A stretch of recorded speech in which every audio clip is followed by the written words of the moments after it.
Te bendizemos, ó Pai. Te exaltamos, ó Senhor, por Tua graça infinita, pelo Teu poder eternal. Senhor Deus bendito. Em nome de Jesus, Pai. Obrigado. Louvamos a Ti pelo Teu amor, por Tua bondade, por Tua misericórdia, por Tua piedade e compaixão. Obrigado. Ó Senhor Deus. Tem misericórdia de nós.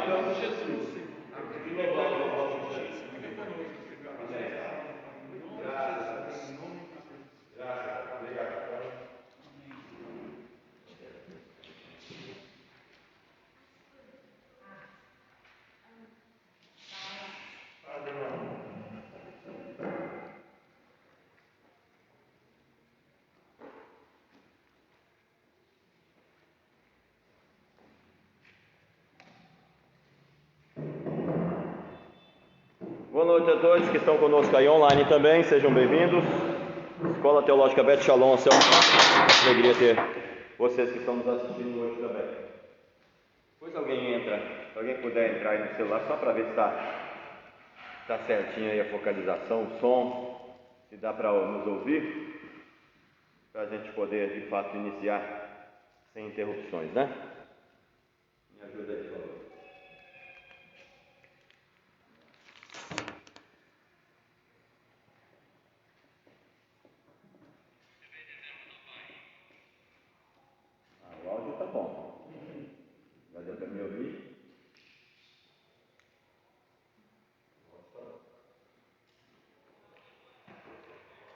Tudo bem? Tranquilo? É que parece depois, né? Mas está focalizado, né? Está focalizado? Então tá bom. Obrigado. Tá bom. Obrigado aí. Obrigado, senhor. Vamos lá, irmãos. Página de número 7, primeira carta aos Coríntios. Na aula passada, nós estudamos Romanos, né? Romanos. E hoje nós estudaremos a primeira carta de Paulo aos Coríntios. Temos dito aos irmãos que, ao estudarmos as cartas de Paulo, nós estamos tendo acesso a pelo menos 33% de toda a teologia do Novo Testamento. E esta parte, os 33% que a gente está tendo acesso, não só da teologia, mas dos escritos do Novo Testamento, tem um peso teológico muito maior do que 33%, né? Os escritos representam 33%, mas o conteúdo teológico representa muito mais do que 33%, tendo em vista que Paulo é o maior sistematizador de doutrinas cristãs da história do cristianismo. Então, nós estamos tendo acesso a um conteúdo doutrinário muito maior do que 40% de toda a escritura do Novo Testamento, tendo em vista que Lucas escreveu Atos, e Atos não é um livro doutrinário, é um livro mais histórico, né? Então a gente está tendo acesso aí talvez 45% do conteúdo doutrinário do Novo Testamento. Então estudar Paulo, estudar as cartas paulinas, é ter acesso a uma boa parte de todo esse conteúdo que está no Novo Testamento. Vamos lá, 1 Coríntios, introdução. Paulo escreveu a primeira carta aos Coríntios a fim de tratar de várias questões que estavam causando dificuldades para os cristãos de Corinto. Note bem uma coisa, essa introduçãozinha, logo só esse pedacinho logo de cara, você vê, essa carta era escrita, para solucionar problemas.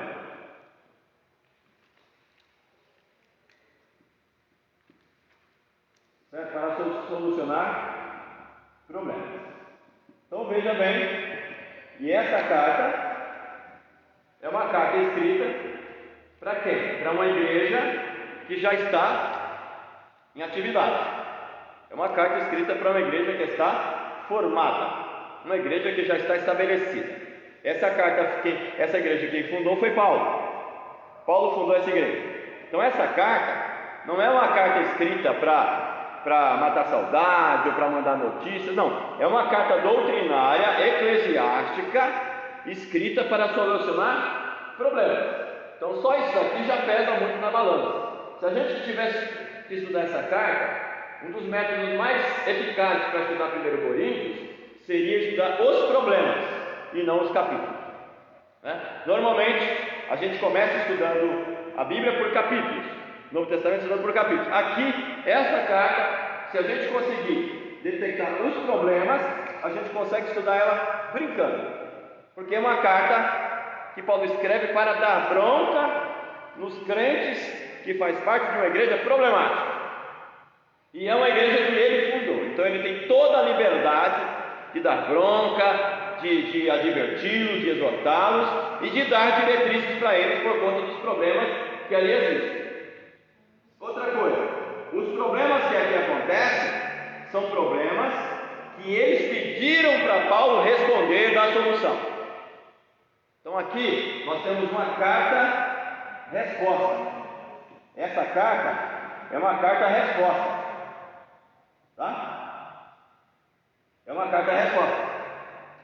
Não é uma carta lá que ele escreve, ó Coríntios, estou com saudade. Não, é uma carta que ele escreve dando resposta a problemas que eles tinham enviado perguntas para Paulo.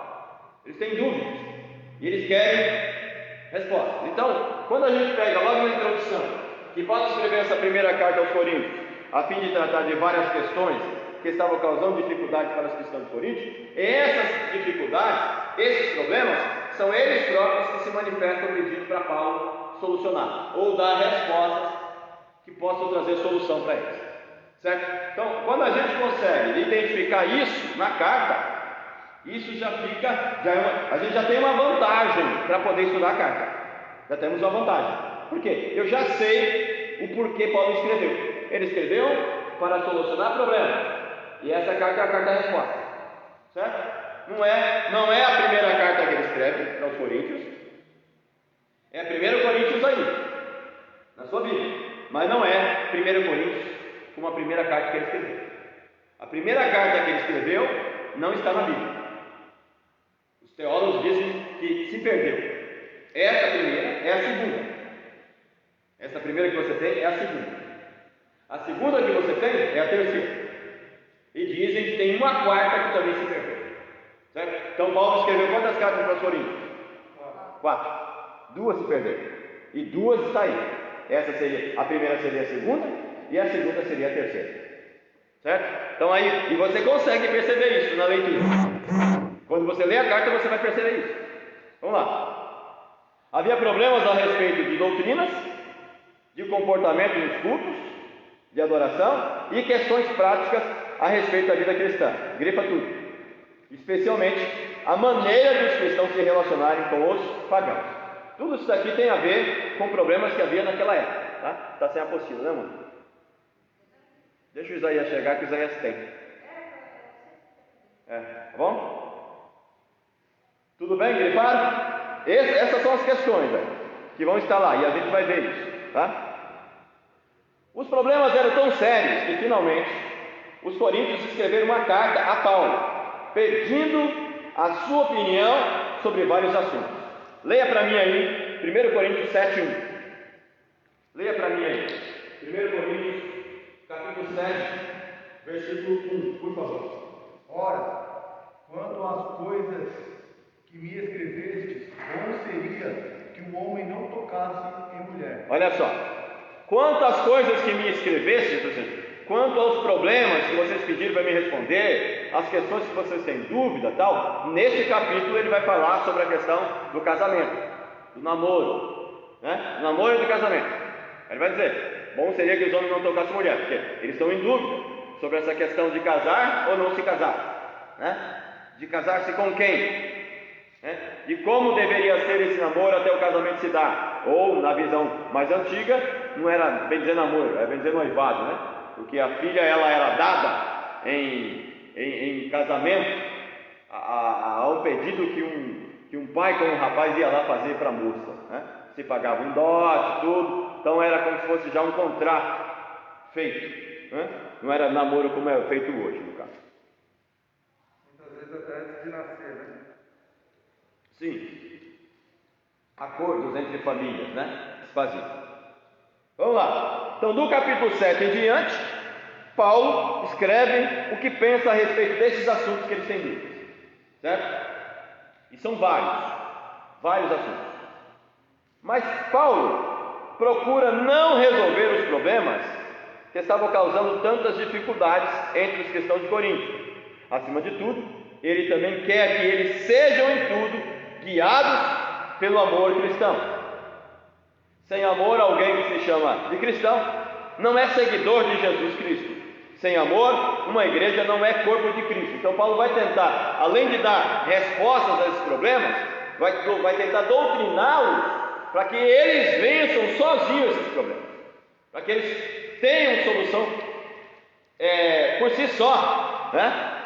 Para com esses problemas. Sem amor, alguém que se chama de cristão não é seguidor de Jesus Cristo. Sem amor, uma igreja não é o corpo de Cristo. Paulo escreve que tudo o que vocês fizerem seja feito com amor. Então a palavra amor vai ser uma palavra muito presente aqui, né? Em Corinto. Vai falar sobre o amor na união, na questão do corpo, o amor como um caminho mais excelente depois dos dons espirituais no 12, no 13, o caminho do amor, né? Então ele vai trabalhar muito essa questão do amor, o amor a Cristo acima dos deuses pagãos que estavam no meio deles, seduzindo eles, né? Através dos sacrifícios, dos cultos que eles já haviam se convertido deles, no caso, né? Então os coríntios têm influência pagã muito forte ali no ambiente de Coríntios em que eles vivem, né? O paganismo ali é muito forte, homossexualismo, a imoralidade, os deuses pagãos que estavam presentes ali em diversos templos que havia naquela cidade, né? Coríntio é uma cidade importantíssima, no sentido geográfico, no sentido histórico, no sentido religioso, no sentido de moralidade. É uma cidade importante nesse aspecto, e Paulo precisava dar diretrizes a eles, para que eles não se vissem contaminados ou influenciados por toda essa influência negativa que ali está, tá bom? Zé, aproveita que você está de pé andando aí, pega para a gente a banqueta lá, por favor. Vamos lá. Uma advertência que vale também para os seguidores de Jesus hoje, né? Que o caminho do amor, a doutrina do amor é uma doutrina que perdura-se, que passa aí pelos séculos, né? Se nós tivéssemos que trabalhar aí um capítulo, o capítulo do amor seria o capítulo 13, se vocês quiserem marcar, né? O capítulo do amor em Coríntios é o capítulo 13, e não é um dom, o amor não é um dom, o amor é um fruto, né? O amor é um fruto que se produz, né? É o resultado, é o retrato da vida cristã que se vive em termos de piedade. Obrigado. Vamos lá. Eu acho que está dando para me ver ainda, né? E aí? Deu uma cortadinha aí? Ou melhorou? E aí? Nosso tripé. Vamos lá. Vamos falar sobre a autoria. A autoria da carta aos Coríntios não é uma autoria questionada, né? A carta aos Coríntios, ela é uma carta muito bem fundamentada em termos de autoria. Não é uma carta como outras de Paulo, como Gálatas, como Filipenses, Efésios, então, que são cartas que às vezes são questionadas, né? Ou outras cartas. Essa carta, em relação aos críticos, é uma carta tranquila em termos de autoria. Você vai ter a autoria dela confirmada no capítulo 1, versículo 1, e a autoria confirmada no capítulo 16, versículo 21 também. Paulo é o autor desta carta. A frase-chave, o texto-chave e a mensagem sintetizada deste livro. A frase-chave seria o nosso Senhor. O nosso Senhor, né? O nosso Senhor em oposição aos diversos senhores pagãos, os deuses pagãos que haviam naquela época, tá? O texto-chave seria o capítulo 1, versículo 2. Abra para a gente aí, por favor. Capítulo 1, o versículo 2. E a mensagem sintetizada no livro seria a soberania de Cristo, né? Quem lê para a gente? Capítulo 1, versículo 2. A igreja de Deus que está em Corinto, aos santificados em Cristo Jesus. Olha só. Chamados santos, com todos os que em todo lugar invocam o nome do nosso Senhor Jesus Cristo, Senhor deles e nós. Aos santificados, chamados para ser santos, né? Ou seja, essa palavra santo aí, a palavra santidade presente, é uma palavra que vai tentar ser bastante importante. Ela é uma palavra muito importante para Coríntios, tendo em vista a imoralidade que ali havia. Então a palavra santo ou santificado aí é uma palavra em oposição ao mundanismo, ao imoralismo, à imoralidade que havia em Corinto. Por isso Paulo vai, a palavra-chave aqui, esse texto-chave vai ser esse daí: santidade, santificação, chamados para ser santos. Por quê? Porque o que estava ao redor deles puxava eles para o mundanismo, para o paganismo, para a prostituição, para o homossexualismo e etc. Muita coisa ruim estava presente aí, né? Paulo vai tratar, não sei se é nessa carta ou na segunda, sobre o problema de um afilhado que está se relacionando com a sua própria madrasta, né? Então a prostituição era algo muito presente aí em Corinto. A prostituição ela estava associada à religião, né? Era tão forte a prostituição que a prostituição estava associada à religião, né? Então era algo, ser imoral aí vencer era quase que uma religiosidade, né? É muito triste isso. Tudo bem? Então vamos lá agora vamos para o conteúdo desta carta. Conteúdo. Tem apostila ainda? Tem algum extra? Então tá tranquilo. Vamos lá. Como em outras cartas, Paulo começa estas. Não, pode ficar tranquilo, pode sair. Como em outras cartas, Paulo começa esta com palavras de saudações. Capítulo 1, versículo 1 a 9. Aí você tem as saudações, né? Mas é interessante que na própria saudação, logo depois da saudação, Paulo vai começar já a mostrar para o que ele veio, por que ele está escrevendo esta carta, né? Vamos pegar aí, capítulo 1, versículo 1 a 9. Vamos pegar? Quem lê para a gente aí? Lê para a gente, Marcelo. 1 a 9. Pode ler bem pausado. Paulo, chamado apóstolo de Jesus Cristo pela vontade de Deus, e o irmão Sosthenes, a igreja de Deus que está em Corinto, aos santificados em Cristo Jesus, chamados santos, com todos os que em todo lugar invocam o nome do nosso Senhor Jesus Cristo, Senhor deles e nosso, graça e paz da parte de Deus, do nosso Pai e do Senhor Jesus Cristo. Sempre dou graças ao meu Deus por vós, pela graça de Deus que vos foi dada em Jesus Cristo, porque em tudo fostes enriquecidos nele, em toda palavra e em todo conhecimento, como foi mesmo o testemunho de Cristo confirmado em vós, de maneira que nenhum dom vos falta, esperando a manifestação de nosso Senhor Jesus Cristo, o qual vos confirmará também até o fim, para seres irrepreensíveis no dia do nosso Senhor Jesus Cristo. Fiel é Deus, pelo qual fostes chamados para a comunhão de seu Filho, Jesus Cristo, nosso Senhor. Então, nosso Senhor, ele vai trabalhar muito, por isso uma expressão-chave é essa. Você vê aí, ó, nenhum dom vos falta. Nenhum dom vos falta. Em termos de espiritualidade, se a gente fosse pegar Coríntio hoje, ela seria uma igreja espiritual. Na visão de hoje. Na visão principalmente pentecostal. Porque nenhum dom faltava a eles. Mas para Paulo, neste momento em que ele está escrevendo essa carta, é essa igreja, de todas as que Paulo trata e escreve cartas, essa é a mais carnal, mais problemática, é a mais imoral que existe. Por quê? Porque no meio deles, eles acatam problemas, acatam situações que Paulo vai dizer que no meio dos ímpios não se citavam. Ou seja, nenhum dom faltava a eles. E isso baseado em 1 Coríntios 12, os 9 dons espirituais. Mas para Paulo, dons espirituais aí não é sinônimo de espiritualidade. Pelo contrário, se você for para 1 Coríntios capítulo 14, Paulo vai mostrar que eles eram uma baderna. Aquela igreja é uma baderna, uma bagunça.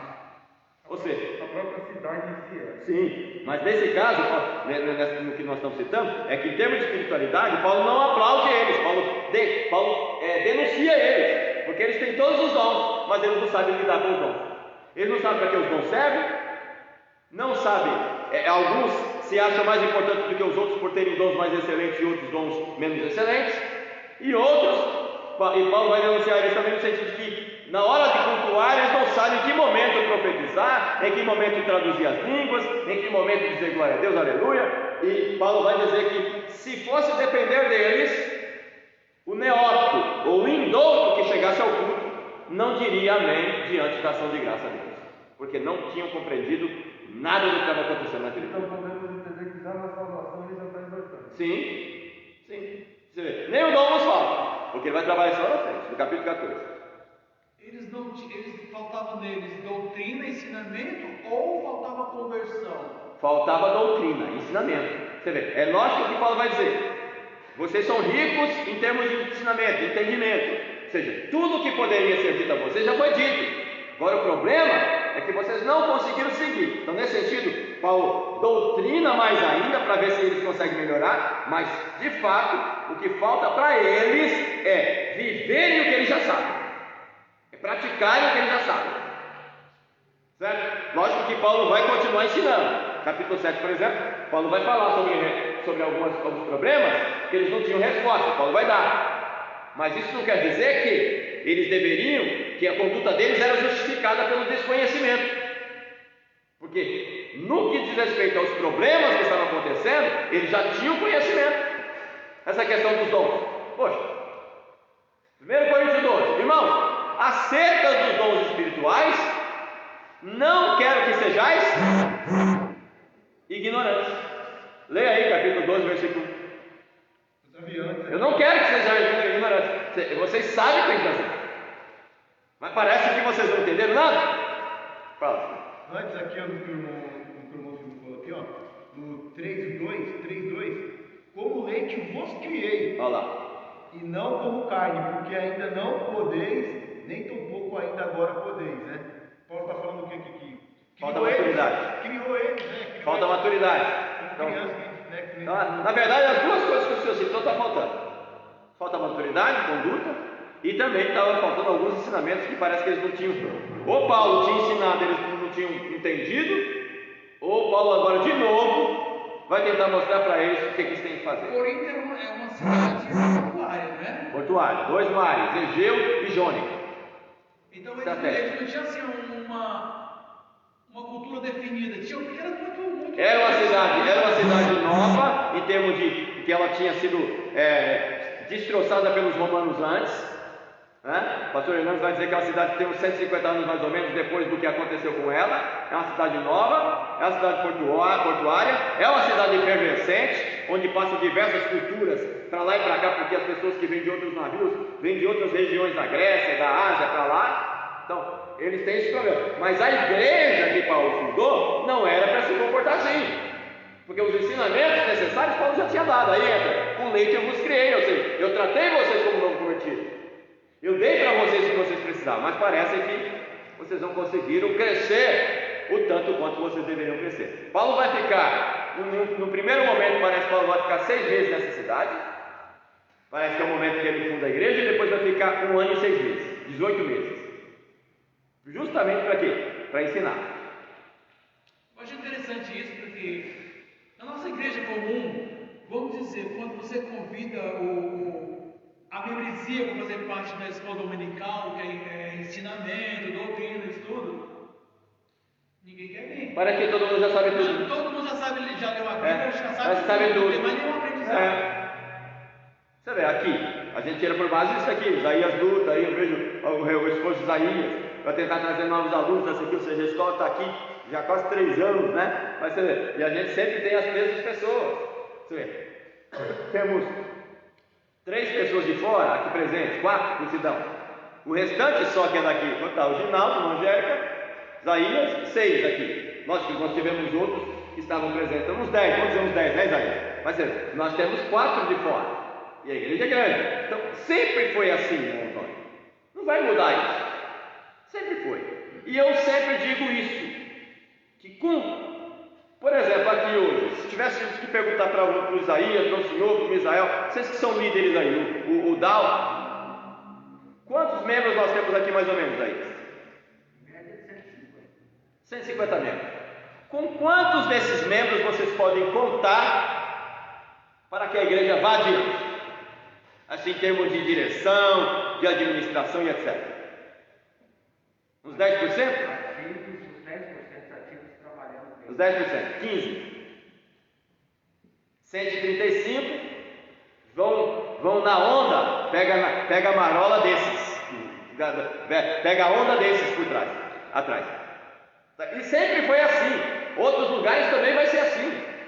Isso é uma realidade recorrente, de anos. Mas não que a gente tenha que se conformar com isso. Essa realidade, aos poucos, tem que mudar. Tem que mudar. Fala, Zé. É que Paulo, ele reconhece que é uma igreja que tem conhecimento. Você vai ver logo no começo, ele vai dizer, porque em tudo vocês foram enriquecidos, e nele, em toda a palavra, em todo conhecimento. Paulo identifica e é uma igreja que tem conhecimento. Mas Paulo, ao mesmo tempo que conhece aquela igreja com conhecimento, ele também chama essa igreja de carnais. Sim. Na verdade, ele não está querendo menosprezar a igreja, mas ele está mostrando algo que está aparente numa igreja. Porque existe conhecimento, mas a carnalidade, quer dizer, falta um equilíbrio de Gálatas. Falta viver o que se conhece. Sim, isso mesmo. É o que o motor perguntou. Na verdade, eles têm conhecimento, Paulo está dando mais, mas quando Paulo os louva aí, não nos falta conhecimento, Paulo não está dizendo não nos falta espiritualidade, não nos falta vida cristã. Ou seja, não nos falta conhecimento, mas em contrapartida, vida cristã, espiritualidade, equilíbrio, está faltando. Sim, e quando Paulo chama a pessoa de carnal, não é porque não tem espiritualidade, é porque opta pela carnalidade. Sim. Ele está optando Sim. deixar a espiritualidade e buscar a carnalidade, né? Isso é a nossa luta. Sim. É você chegar do trabalho agora e você falar assim, tem aula, cara. Se optar pela carne, a gente fica. Não, você fica. Fica deitado. Você fica, até eu, friozinho, dessa aqui, trabalhei o dia inteiro de pé, dessa aqui, desci as escadas, pernas cansadas. Que vontade de ficar em casa, mas a gente não dá para ficar em casa, a gente tem que se movimentar. A carne sempre vai pedir isso, vai pedir o descanso, vai pedir o sofá, vai pedir ficar em casa, fazer um caldinho, ficar gostoso. A carne sempre vai pedir isso. Mas para as outras coisas a gente também não sai de casa? Para o trabalho a gente não sai de casa? Por que para o culto, para a espiritualidade, para o investimento do conhecimento a gente não sai? Entende? Então a gente precisa lutar contra isso. E isso é o que estava acontecendo lá também. A tendência era essa. Era mais a carne do que o espírito. Fala, Zé. Lá em Corinto não estava tendo confusão de influências? Sim, também. Isso não levou. Também é sinônimo de imaturidade. Eu sou de Paulo, eu sou de Apolo, eu sou de Cefas, eu sou de Cristo. Partidarismo. Todo lugar onde tem partidarismo é imaturidade. É vida cristã que não se tem. Espiritualidade que falta. Por isso, de novo, não adianta ter falar línguas, profetizar, interpretar, falar mistérios aquilo, se de fato a minha vida em termos moral, em termos de caráter, não se encaixa em Gálatas 5 em termos de fruto do Espírito. Paulo nunca disse, a Bíblia, não existe uma vírgula na Bíblia escrito que dons espirituais é sinônimo de espiritualidade. Não existe uma vírgula que está escrito. Espiritualidade na Bíblia está no Sermão da Montanha. Espiritualidade na Bíblia está em Gálatas 5, sabe? Está em Tessalonicenses, em Efésios, em Colossenses. Santidade, justiça. Não adianta haver. Quando é que os dons espirituais se manifestam? Em que momento da nossa semana, em que dia, em que momento que normalmente os dons espirituais são manifestados, são demonstrados? Na hora do culto. Mas na hora do culto, eu sei quem é quem? Eu tenho como identificar quem é quem? Em termos de caráter, em termos de honestidade? Eu tenho como identificar quem é o bom esposo, quem é o bom filho, quem é o bom empregado, quem é um bom cidadão? Eu tenho como? No culto eu consigo identificar isso? Não consigo. Espiritualidade se identifica no dia a dia. Nordestino, não sei se é todo nordestino que diz que falou, quer conhecer um pinhão, come um quilo de sal com ele. para você entender quem ele é. Conhecimento é vivência, é relacionamento diário, entendeu? Então não adianta, a Bíblia não vai passar a mão na cabeça nesse sentido. Jesus disse o quê? Falai e assim procedei. Ele disse o quê? Se a vossa justiça não exceder a justiça dos escribas e dos fariseus, de maneira nenhuma entrareis no reino de Deus. E olha que a justiça dos escribas e fariseus era elevada, hein? Moralmente falando, os caras eram bons, entendeu? Talvez todos nós aqui juntos não dávamos um fariseu, não daríamos um fariseu, mas Jesus está dizendo: se a vossa justiça não exceder, não estiver acima da dos escribas e fariseus, de maneira nenhuma entraremos. Olha a exigência de Deus. A salvação é dada pela graça, mas a justiça tem que ser vivida por nós diariamente, como resposta a essa salvação que nós recebemos, tá? Continuando, Corinto era a capital. Ele tinha fundado a igreja de Corinto e conhece bem os cristãos daquela cidade. Ele ainda pretende visitá-los e possivelmente ficará em Corinto o inverno todo. Isso é 3 meses. Aqui 3 meses, mas depois, em outro momento, não sei se é no momento em que ele fundou ou é depois, que ele vai ficar um ano e 6 meses. Mais para frente vai estar escrito aqui. Como era? Corinto era capital da província. Grifa aí. Ó, se a gente entender aqui a questão geográfica da cidade, a gente vai compreender muita coisa. Aí entra o que o Montoni colocou. Ela era uma cidade portuária. Geograficamente falando, ela estava num lugar estratégico. É uma cidade portuária. Tem o Mar Jônico e Egeu que banha ela. Era uma cidade que tinha, se é uma cidade que beira o mar, é uma cidade portuária. O comércio é efervescente. Então a geografia pesa também em termos de comércio. É uma cidade antiga, mas que sofreu muito na mão dos romanos e que agora está se levantando novamente em termos de reconstrução. É uma cidade que tinha 250 mil habitantes e 400 mil escravos. Tudo isso pesa no sentido geográfico. Historicamente falando, uma cidade que tem uma filosofia forte, uma cidade que tem muitos deuses. Então, quando eu entendo a geografia da carta, tudo fica mais fácil de entender o porquê que Paulo funda uma igreja aí. Por que Paulo funda uma igreja aí e não em outros lugares? Ela é a capital da Acaia. A Acaia é uma província, é uma região de cidades.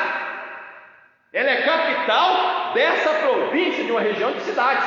Então ela é uma cidade importante, muito mais importante em relação aos outros. Então se Paulo conseguisse estabelecer o cristianismo aí, ele conseguiria com que esse cristianismo passasse para tudo quanto é lado. Entende? Então Paulo não é besta, ele é esperto nesse sentido. De fato, até hoje, você vai abrir uma igreja, você vai abrir um lugar onde não passa ninguém, né? Está num lugarzinho isolado, ninguém vai abrir uma igreja onde não tem casas ao redor, vai pegar em um bairro novo aí, você vai abrir uma igreja lá logo de cara assim, sem não ter casa? É estratégia. Paulo pensava nisso também. Por isso, a gente precisa olhar para essa carta no aspecto geográfico, a gente precisa olhar para ela no aspecto histórico, questão histórica. A gente precisa olhar para ela no aspecto religioso. A gente precisa olhar para ela no aspecto filosófico.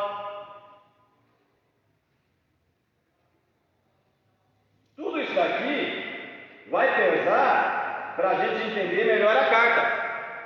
Parece coisa simples, mas não é. Você tem 2 cartas escritas para esse povo. Se você compreende melhor essas questões aqui, tudo fica mais fácil para poder compreender o restante.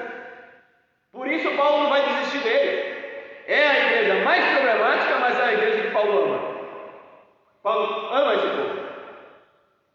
Paulo tem prazer em escrever para esse povo, né?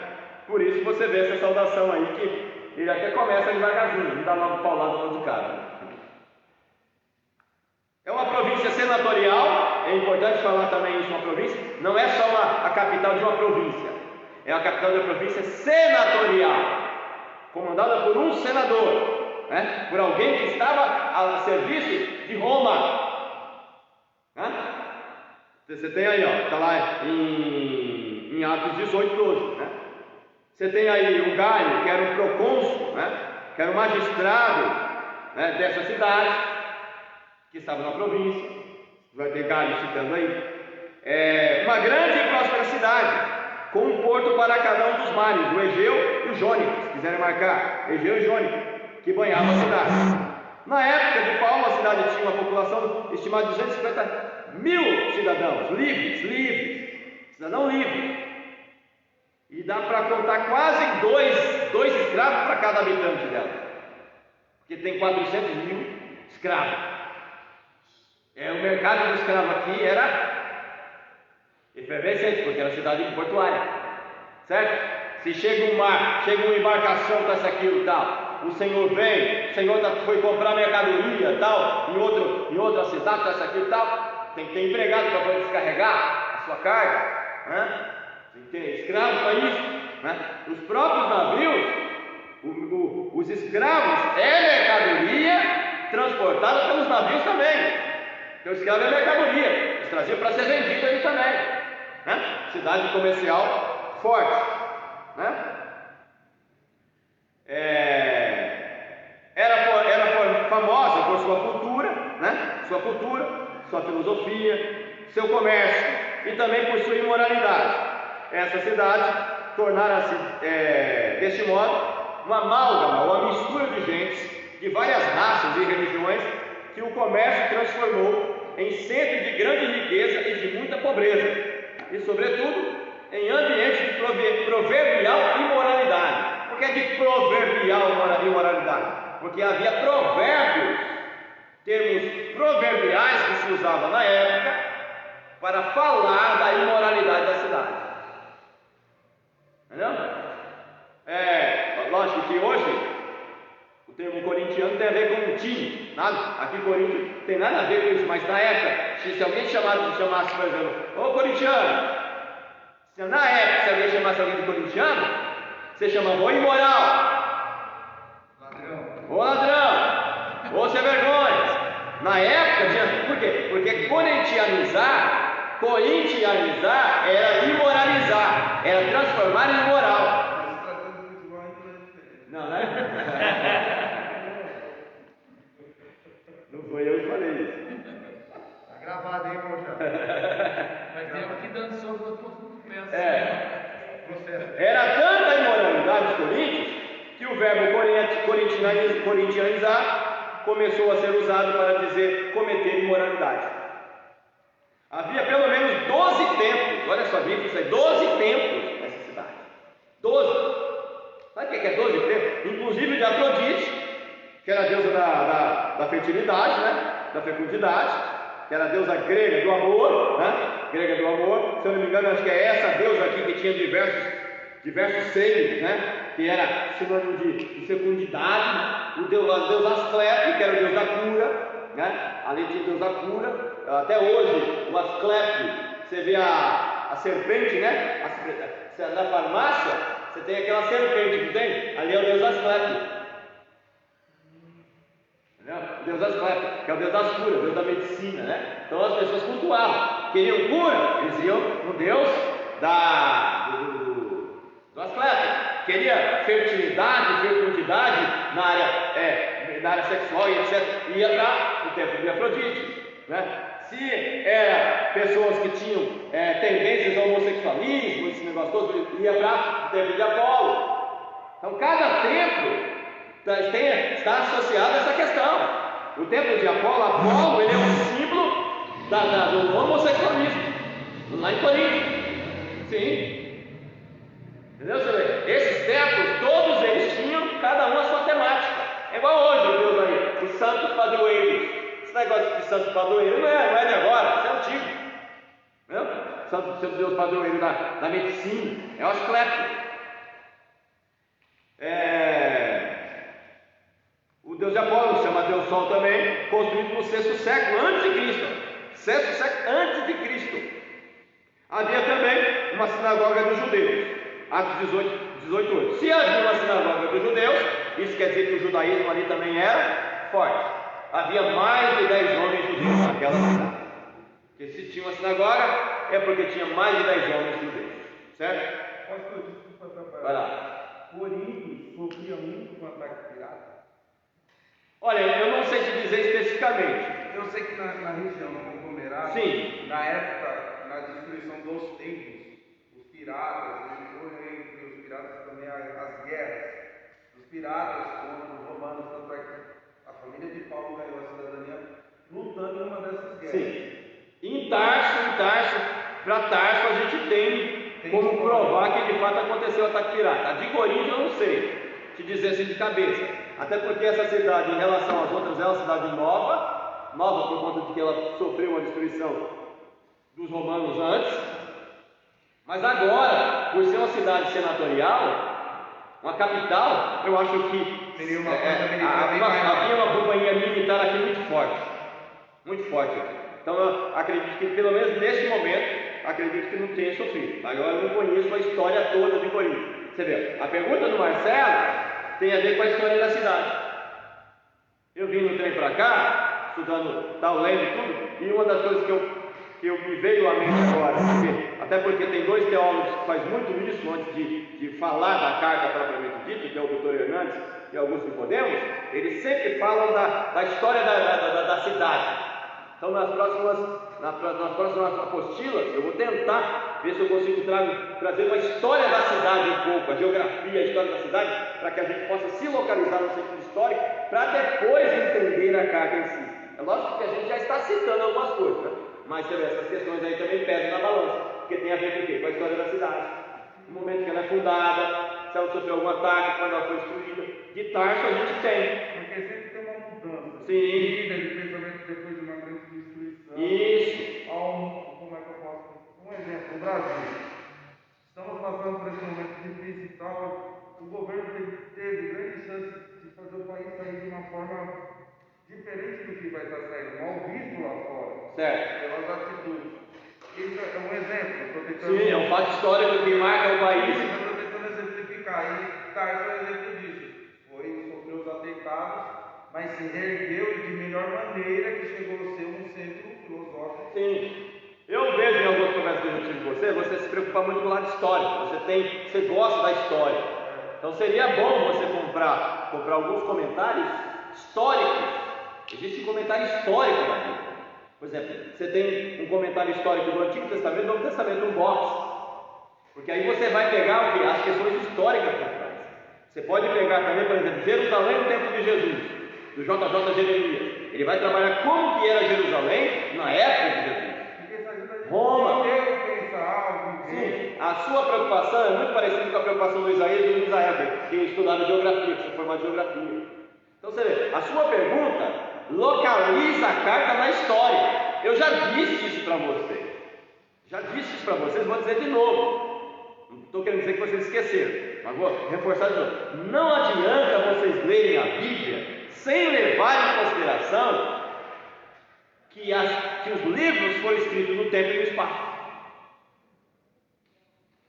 Quem tiver paciência e quiser pegar, eu vou dar essa matéria aqui para vocês também, mas se quiserem pegar lá na minha linha do tempo, eu estou falando sobre como ler e interpretar os evangelhos. Antes de falar sobre a questão de como ler e interpretar os evangelhos, eu fiz uma análise política, histórica, social e religiosa do momento em que Jesus escreveu. Até mesmo antes, eu dei período interbíblico para vocês? Eu dei? Então, no período interbíblico que eu dei, eu localizo vocês, no sentido histórico, antes de começar os evangelhos. E é importante, a maioria dos seminários não tem essa preocupação. Eu digo por quê? Porque os cursos básicos em teologia, eles não vão se preocupar em fazer essa análise, vão direto para o livro. Se eu vou direto para o livro, eu não tenho acesso à história, à geografia, à filosofia, à política, à religião, antes de entender o livro. Por isso a sua pergunta ela é muito relevante, importante. E é bom que, se você gosta disso, Compre alguns comentários que vai tratar desse assunto, entendeu? Por exemplo, eu tenho qual outro livro que eu tenho lá que eu estava lendo esses dias, falando também sobre os evangelhos. Você tem alguns comentários dos evangelhos do Novo Testamento que vai trabalhar, por exemplo, quando você vai, vamos entender o Jesus histórico. Entendeu? O Jesus histórico, o assunto Jesus histórico é uma temática no meio acadêmico, não é no meio teológico básico, está no meio acadêmico, lá na prateleira de cima. Mas é importante porque a gente fala também, porque quando eu falo sobre o Jesus histórico, eu estou falando sobre o Jesus da história, não só sobre o Jesus dos evangelhos. Eu tenho informações sobre Jesus além da Bíblia? Sim ou não? Sim. Quem vai falar sobre Jesus além da Bíblia? Que vocês conhecem? Flávio José. Augusto Cury fala bastante. Sim, mas Augusto Cury vai falar baseado na Bíblia mais. Flávio José é o principal. Mas se eu não me engano, você tem, acho que não sei se é Filo de Alexandria ou é Teotônio, você tem um outro historiador que também vai falar sobre Jesus. Não, tem historiadores, Entendeu? geógrafos, igual Rodrigo Silva também. Sim, mas a maioria deles vão falar sobre baseado no Evangelho, falando em livros extra-bíblicos. Flávio José tem mais um, não é só a história dos hebreus que ele escreveu, guerras judaicas, partidos religiosos da época de Jesus. Você tem uns 5 livros de Flávio José traduzidos para a língua portuguesa.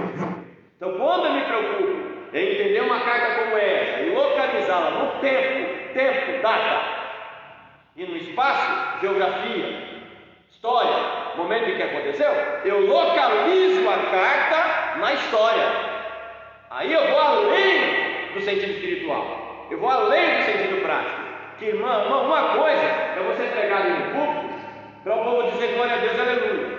Outra coisa é você pregar, você ensinar o povo para o povo viver uma vida justa, piedosa. As questões históricas, geográficas, elas vão pesar para poder entender o porquê das coisas. Por que Paulo vai bater contra a imoralidade?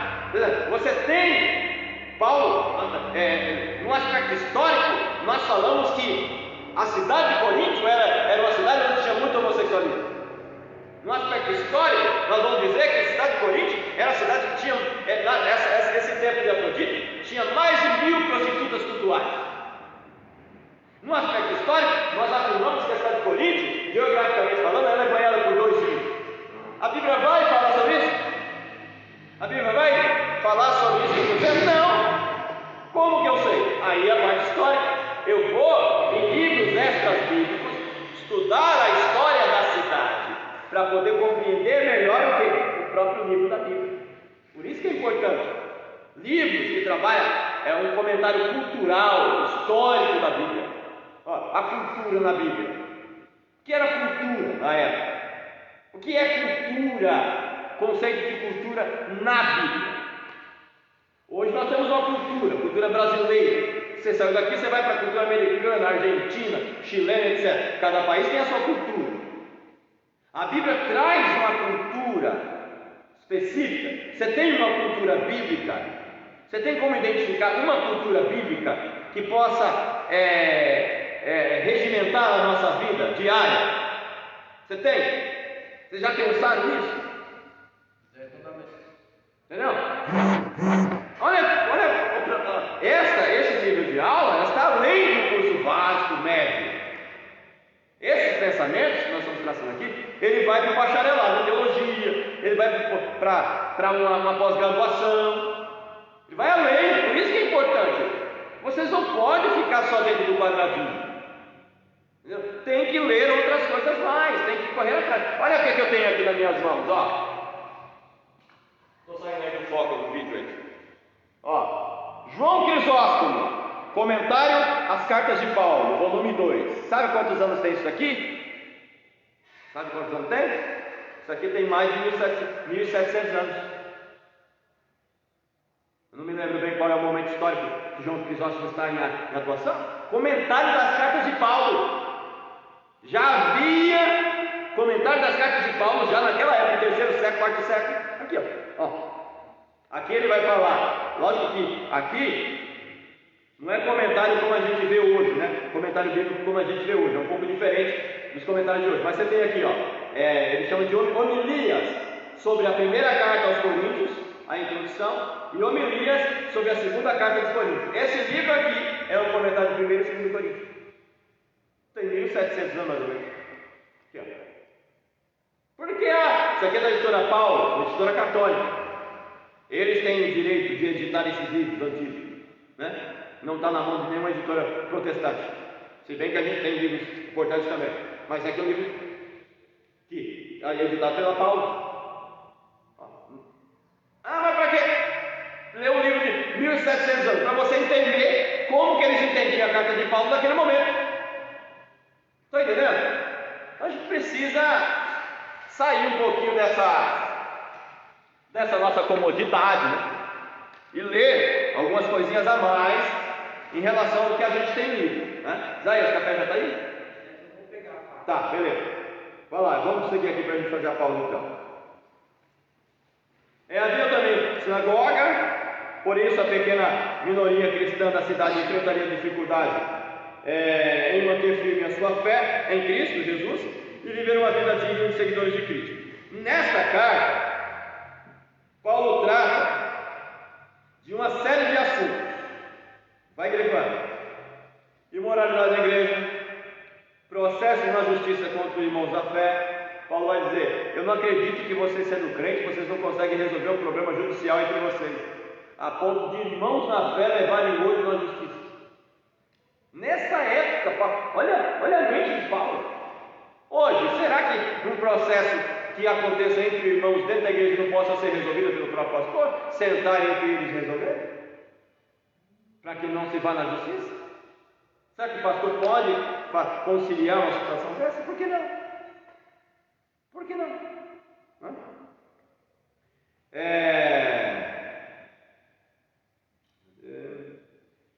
E principalmente os dons do Espírito Santo, que estavam causando tantas dificuldades por não haver uma normatização sobre o assunto. De novo, eu havia pedido para vocês lerem 1 Coríntios 12, 1. Irmãos, acerca de dons espirituais, eu não quero que sejais ignorantes, ou seja, eu não quero que vocês desconheçam coisas relacionadas aos dons. Eles tinham os dons estavam em manifestação, só que não havia normatização para os dons. Eles não sabiam como usar, em que momento usar. Vai profetizar? Quantos devem profetizar? No mesmo momento. Paulo vai dizer o quê? 2 ou 3 profetizem, e o restante? Julgue. Se não houver intérprete das línguas, esteja calado, fale consigo mesmo, no máximo 2 ou 3. Mas Paulo vai dizer também: não proibais de falar em línguas. Não quero que proíbam, mas que faça isso com decência, com ordem, de forma comportada. Isso é o que? Regras? Paulo está estabelecendo regras. Se Paulo não tivesse dito nada sobre línguas estranhas, como que os pentecostais se comportariam hoje? Como que está escrito? Todo mundo fala ao mesmo tempo, todo mundo profetiza ao mesmo tempo. Imagina se não tivesse escrito nada. Mas também que haja intérprete. E que haja intérprete. Se não tiver intérprete, não adianta ficar falando alto sozinho, porque ninguém. Aí Paulo vai dizer: como dirá o indouto? Amém diante da vossa ação de graças, se não tiver quem interprete. Seguindo, ele trata também de questões doutrinárias, especialmente da ressurreição, capítulo 15. O capítulo 15 de 1 Coríntios é um tratado teológico sobre ressurreição. O capítulo 15 de Paulo é um tratado de teologia sobre ressurreição. Nós não temos em outro lugar um capítulo que trata tão detalhadamente sobre ressurreição quanto 1 Coríntios capítulo 15. Se eu não me engano, acho que é mais de 50 versículos escritos sobre ressurreição. 58, olha só. É um tratado, é um livreto. Além disso, Paulo se preocupa com a oferta que ele está recolhendo para levar aos cristãos necessitados da Judéia, né? E o apóstolo termina a carta com saudações pessoais.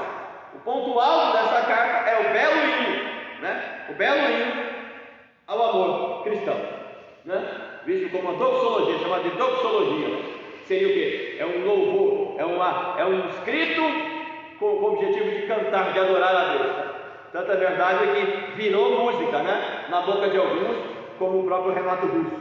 Não era cristão, mas ele lia a Bíblia e conseguiu entender que 1 Coríntios 13 era o hino do amor. E ele entendeu. Lógico que talvez ele não entendeu no sentido espiritual da coisa, mas no sentido espiritual, o próprio João vai dizer que aquele que não ama não conhece a Deus. João vai dizer: quem não ama não conhece a Deus. Porque se você diz conhece a Deus a quem não viu, que ama a Deus a quem não viu, e não consegue amar o teu irmão que você vê, você é mentiroso. João vai dizer: sobre ele há trevas e não há luz, e ele não conhece a Deus. Então o amor é a síntese do cristianismo. O amor cristão é a síntese do cristianismo, é a síntese dos 10 mandamentos e é a síntese dos 1050 mandamentos do Novo Testamento também. A síntese do Sermão da Montanha é o amor. Vai dizer o quê? Se vocês amarem apenas aqueles que vos fazem o bem, que recompensa tereis?